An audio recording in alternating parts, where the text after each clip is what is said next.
Noel, Tita, pwede ba kita makausap?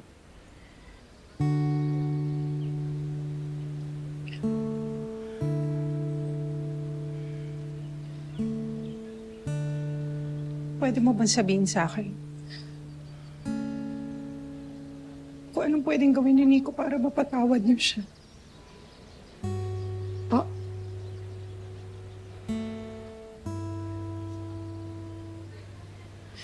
Alam mo, pinakamahirap para sa isang magulang na nakikitang nahihirapan yung anak niya.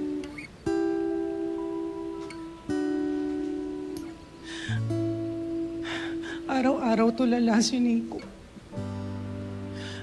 Minsan umiiyak na lang bigla. Bago siya umalis ng 1 taon, nakita ko siya tumatawid.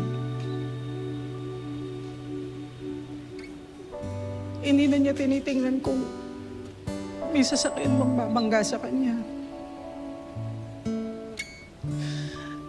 Tinanong ko siya kung bakit gano'n, ano nangyayari sa kanya. Bakit o kailangan ma-aksidente rin siya para mapatawad niyo siya?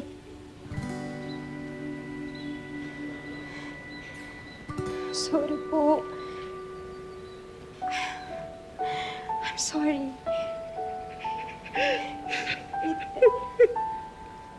Sorry po kung yung side lang po namin yung naisip namin. Hindi ko man lang naisip na sobra din po pala yung effect nun kay Nico.